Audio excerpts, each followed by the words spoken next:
I told you I was going to do all the novice quests, so that is what I've been doing. I believe I ended the previous video after I completed Call of the Ancestors. After I finished Call of the Ancestors, I said, in the name of all cute kittens, we're going to do Gertrude's cat because why not? So we went over to Varrock to speak to Gertrude. If by any chance you don't know who Gertrude is, she is a poor miserable woman who has to deal with 2 wretched children, and this leads us to why we're going to help her, because it's all out of empathy. Well, actually, I don't have any wretched children. I don't even have any children to begin with. So I guess this is not empathy, this is more like sympathy. The whole point of this quest was her cat ran away, she has no clue where it went, and because like I just said, she has to deal with 2 wretched children, she shouldn't have to deal with the sadness of losing her cat. So we went to the Varrock Square to talk to these young boys. They told us the cat is probably in the Varrock sawmill, so we went over there, and that is exactly where the cat was. After it friggin' shredded us to pieces. That is one reason why I'm not a big fan of adult cats, because they protect, they attack, but most importantly, they a cat.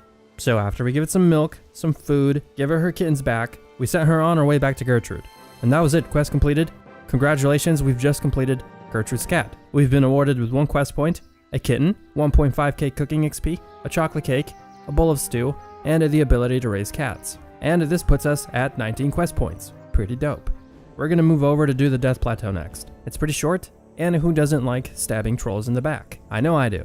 So we spoke to this bald guy, Commander Denolith. Honestly, he's not as tough as he makes himself to be. The whole point of this quest was to find a way to get to the flank of the trolls, so we can kick him in the ass. We spoke to this dwarf who's living in a cave all by himself, alone, whose name I'm not even going to bother to pronounce. To be honest, he kind of reminds me of my father. It's probably all the grumpiness. But point is, he wasn't much of a help. His wife is the one that helped us. We went through these underground caverns, which I thought would look really beautiful if they were real. They really did, I'm not going to lie. I killed the troll, and then we killed all his buddies. So, mission accomplished, we went back to the bald guy. Congratulations, we just completed the Death Plateau. We've been awarded with 1 quest point, 3 times 100 XP reward lamps, and I can speak to the bald guy for a repeatable task. This puts us at 21 quest points. Very good. Okay, so this next quest was a little bit more intricate than the ones I've been doing so far. We did Stolen Hearts. If I'm being honest, it's a pretty good storyline. I like it a lot. The whole beginning of this quest is you trying to figure out the information that Kanoon holds. We're doing this all in the name of Ozon because he doesn't want his friend to incriminate himself, if that's even a word. So, it turns out Kanoon is working for this greater being, or not greater being, but someone who's far more intelligent than him, and this highly intellectual being, or person, is planning to kidnap the Prince of Al-Kharid, or Al-Kharid, or however the hell you pronounce it. The second part of this quest is us trying to prevent this from happening. It turns out we suck at preventing things. This highly intellectual person's plan went according to plan, so that was no good. And basically, this quest sets up the story for this more highly intricate quest line, which, like I said earlier, it's pretty good. So, like I said, we failed at preventing this from happening. What we had to do was go speak to the spy master in Al-Kharid. We told him what happened, that the prince is kidnapped, and there you go. Quest completed. We've now completed Stolen Hearts. We've been awarded with 3 quest points, 250 combat XP, 250 agility XP, 250 thieving XP, 250 constitution XP, 2.5k coins, and we can talk to Kanoon in Draenor Jail for 4 thief titles. We're at 24 quest points. So we got some constitution levels, we got some prayer levels, we got some agility levels, and we got some thieving levels. Pretty good. We can do all this good stuff with 15 constitution, all this new stuff with prayer, gnome ball for agility, not very exciting to be honest, and we can pickpocket farmers with thieving.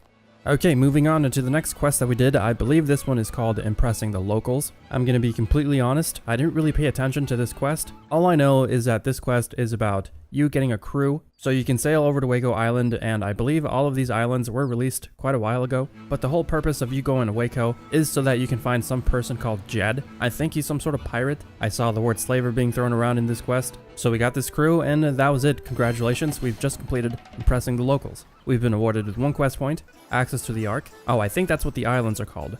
The Ark Islands. And the standing around rest animation override. This puts us at 25 quest points. I wasn't a big fan of this next quest, or at least I wasn't a big fan of it the second time around. We're gonna do One Piercing Note next. Now, like I just said, I wasn't a big fan of this quest the second time around. I just think this quest is just one of those that you have to do once, and that's it. It's essentially a murder mystery quest if you don't remember what it is, or if you just haven't done it yet. I think the story is really, really good. Like, whoever writes these murder mystery quests, good job, I really liked it. So, you start off this quest speaking to Sister Catherine, who is in front of this church, Saradomin Church, I believe. It's too white to be associated with the god of chaos, so most definitely Saradomin. Essentially, people are getting frickin' murdered in this holy place. And the fact that this is a holy place, that's just a big no-no. So we're pretty much Detective Sherlock, going around into every room of this place to find clues to figure out who murdered all these people. At some point, you see some creepy short-looking dude who, if I'm being honest, creeped me the hell out. And this short, creepy-looking dude is the one who's been murdering all of these sisters. That's pretty effed up. He's murdering sisters. Spoiler alert if you haven't done this quest, the short, creepy-looking dude who's been murdering all of these people is the very first victim. I think she staged her death to make it look like the person she's pretending to be killed her. Now, I'm not reinforcing this kind of behavior, but it was pretty freaking cool. So if you thought that was messed up as it is, once you discover who the Ripper Demon is, she essentially commits suicide. She jumps off the toppest tower of this place, which is pretty effed up. So congratulations, we've just completed 1 piercing note. We've been awarded with 2 quest points, 250 prayer XP, the Sitharade robes, I believe that's how you pronounce it, the Troubadour dance emote, and the ability to make illuminated god books with 60 prayer and 60 crafting. And we're at 27 quest points, people. Very nice. This 250 prayer XP put us at 12 prayer too, so also very nice. We're gonna move over to the quest, Let Them Eat Pie, because why not? Now, the reward from this quest is pretty dope. It's a necklace that every time you eat a piece of food, it gives you a bonus 50 life points, if you're either wearing it or have it in your inventory. Now, I think this is awesome for low-level players. I don't know if it's very useful for higher-level players, but if you want those extra 50 life points from every piece of food that you eat, just do the Let Them Eat Pie quest, and there you go, you have it. In this quest, you make the most disgusting piece of food that you'll ever see in your life. The stuff you use to make this pie, this stuff should straight up be illegal. It shouldn't be allowed. At some point, you put a potato into a kibit or kebit hole so that it kind of absorbs the flavors of all the dung and all the dirt and whatever else kebits release from their bodies. Then you shove it into the pie crust, which I believe you make out of maggots. This whole freaking creation sounds like something that you'd see in Fear Factory. If you don't know what Fear Factory is, freaking Google it. So you feed this pie to this one big dude. I'm not going to use the F word because I don't want to offend anybody. He pretty much gets sick, super sick, that he has to leave for a while. You steal his stamp for Nails Newton, who is the person you talk to start this quest, so that he can send an official letter over to some merchant, some rich bastard, so that they can open up the food shop for free for all the refugees. So there was a bit morality to this story. Congratulations, we've just completed Let Them Eat Pie.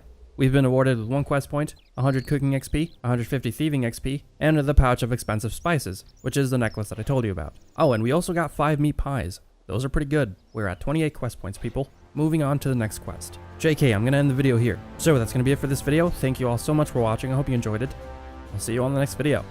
Peace.